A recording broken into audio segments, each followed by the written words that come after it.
Nós já sabemos que foi para a liberdade que Cristo nos comprou.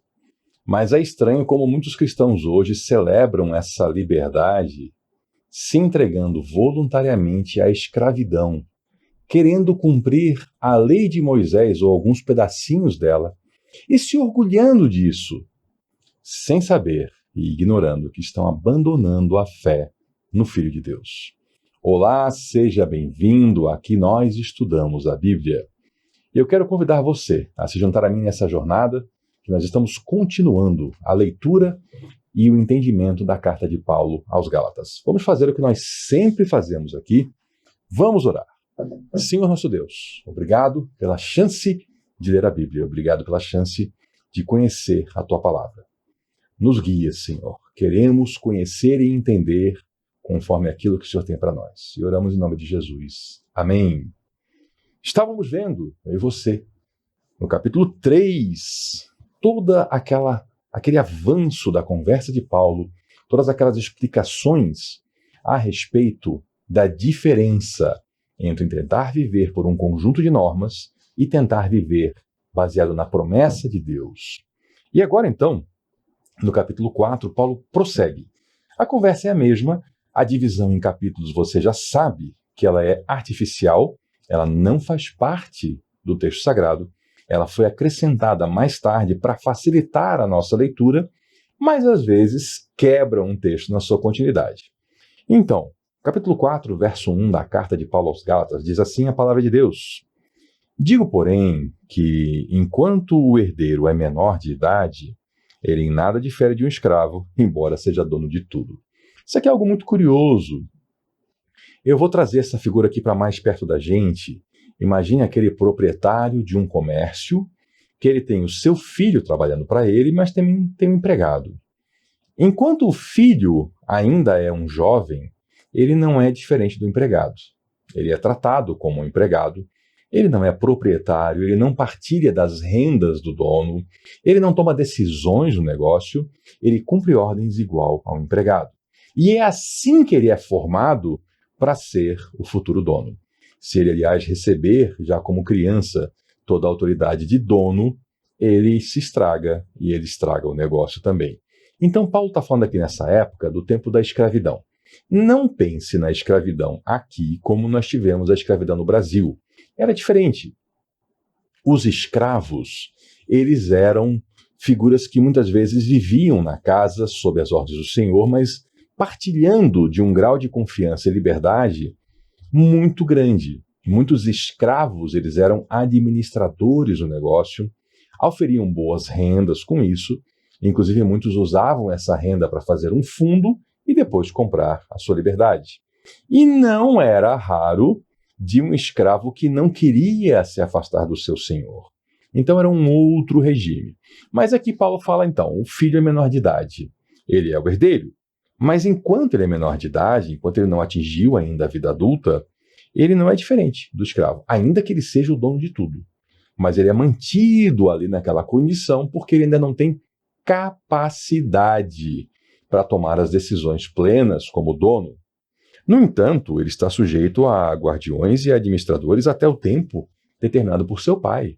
Aqui nessa figura de linguagem, Paulo trata daquelas famílias ricas em que o pai, zeloso pelo bem do seu filho, contratava pessoas que iam cuidar do filho. Então imagine o pai sai para fazer negócios, sai numa viagem, e ele deixa guardiões sobre o filho, administradores sobre a propriedade, e o filho cumpre ordens. Veja que ele é o herdeiro de tudo. Mas o próprio pai, que é o dono de tudo, colocou o filho sob as ordens dessas pessoas. É aquele filho, imagine lá vamos tentar trazer para hoje, né? Um homem, um multibilionário, e ele vai fazer negócios, ele vai ficar um tempo fora do país, e ele tem um filho menor. Os empregados da casa recebem ordens do pai para cuidar do filho, para acordá-lo no horário, para fazer as refeições no horário, para levá-lo para a escola, para suas tarefas, suas atividades. E o filho que nem tem que dizer, vocês são empregados, eu sou o herdeiro. Porque os empregados dirão, o patrão que é seu pai deu ordens, e nós responderemos a ele. Quando você for o patrão, responderemos a você. Então agora o filho cumpre ordens dos empregados. E é isso que Paulo está dizendo. O filho, o herdeiro, ainda não herdou. Então ele cumpre ordens dos empregados porque o pai, que é o dono, assim mandou. Com isso ele está nos conduzindo ao entendimento entre a diferença da lei e de Cristo. Nós vamos chegar lá. Vamos acompanhar aqui a escrita do apóstolo Paulo. Assim também nós, quando éramos menores, estávamos escravizados aos princípios elementares do mundo. Princípios elementares do mundo, ou seja, nós não tínhamos ainda, eu e você, antes de andarmos na fé de Jesus e no conhecimento da Escritura, nós não tínhamos ainda esse conhecimento. Então, como é que nós vivíamos? Nós vivíamos pelos princípios elementares do mundo, causa e consequência, normas sociais, são princípios elementares. Eles nos ensinam essa caminhada, mas eles não trazem salvação. Nós vivíamos sob eles. Obediência a pai e mãe, o respeito às autoridades, a honestidade, a lealdade. Todos esses princípios eles são elementares e nós vivíamos escravizados a eles.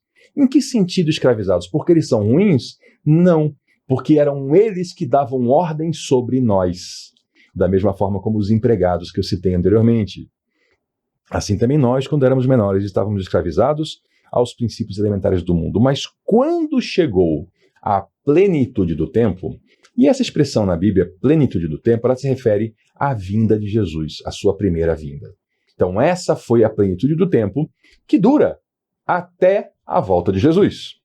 Então quando chegou a plenitude do tempo, Deus enviou o seu Filho, o Senhor Jesus Cristo, nascido de mulher, um homem plenamente homem, mas também o Deus plenamente Deus. Nascido de mulher debaixo da lei.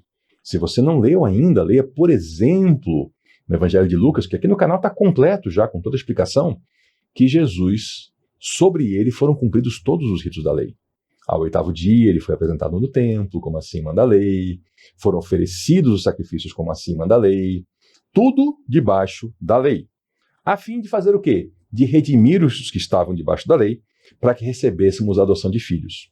Porque nós todos, os seres humanos, e aqueles que viviam antes da época de Cristo, estavam debaixo da lei. Só que a lei não concedeu o direito de ser filho de Deus, porque ninguém a cumpriu. Então veio Jesus, que nasceu de mulher, viveu debaixo da lei, a fim de cumprir tudo, e aí com isso ele comprou para nós a nossa adoção a Deus. Ele conquistou para nós esse direito de nós, mediante a fé em Jesus Cristo, sermos também feitos filhos de Deus. Direito que nós não conseguimos alcançar pelo nosso próprio valor, pelas nossas próprias ações. Nós precisamos crer em Jesus e receber dele, então, essa herança dada de graça. E porque vocês são filhos, Deus enviou o Espírito de seu Filho ao coração de vocês. E ele clama o Espírito, Abba, que quer dizer Pai. Assim você já não é mais escravo, mas filho, e por ser filhos, Deus também o tornou herdeiro. Veja que sequência interessante. A lei, ela serviu muito bem. Ela apontou o caminho e ela provou que o ser humano não consegue seguir o caminho. Então ela foi apontando, e o homem foi indo, mas foi errando, foi resvalando, foi pecando. E a lei, ela não salvou ninguém. E ela não tornou ninguém filho de Deus. Então veio o Filho de Deus, ele sim cumpriu a lei, ele conquistou e entregou para nós a possibilidade de sermos feitos filhos de Deus, mediante a fé nele. E aí agora que nós somos filhos de Deus, como nós agora já somos filhos, então, o que recebemos? Recebemos o Espírito do Filho. O Espírito Santo, sim, é o Espírito de Deus, o Espírito de Cristo. E esse Espírito, ele fala ao nosso coração. De que maneira? Ele fala, Pai. É esse Espírito que nos traz o entendimento e até o sentimento de que nós não somos escravos, nós somos filhos de Deus. Porque é esse Espírito que faz isso em nós. Nós não temos capacidade própria de fazer tudo o que fazemos como os cristãos. Essa capacidade vem do Espírito Santo que habita em nós. E ele diz, Abba. Essa expressão aqui, em hebraico, quer dizer Pai. Assim, você que crê em Jesus, você já não é mais escravo. Você não está mais sob aquela condição de que são os princípios elementares do mundo que conduzem você. Você agora está numa outra caminhada. Uma caminhada em que você reconhece esses princípios, mas você agora tem uma liberdade maior porque você tem o Espírito Santo dentro de você, indicando um caminho superior. Você não é escravo, mas é filho. E por ser filho, Deus também fez de você herdeiro. Veja que progressão maravilhosa que Paulo traz a nós. E aqui, eu vou dar uma pausa, vou sugerir a você que você volte, faça toda a leitura desse trecho de todo o capítulo 4, para a gente no próximo vídeo seguir avançando. Por quê? Porque é um conteúdo denso. Não é como uma história que diz alguém foi para esse lugar, viajou para o outro, teve um discurso, mas aqui é uma carta. E as cartas têm essa densidade, e elas pedem que a gente tenha uma dedicação um pouco maior para ter o bom entendimento e aproveitar todo o conteúdo. Senão a gente fica muito superficial. Então eu lhe convido a fazer isso, a orar também pelo seu entendimento, e aí você volta na próxima para a gente fazer o que a gente sempre faz, que é estudar a Bíblia Sagrada. Até lá!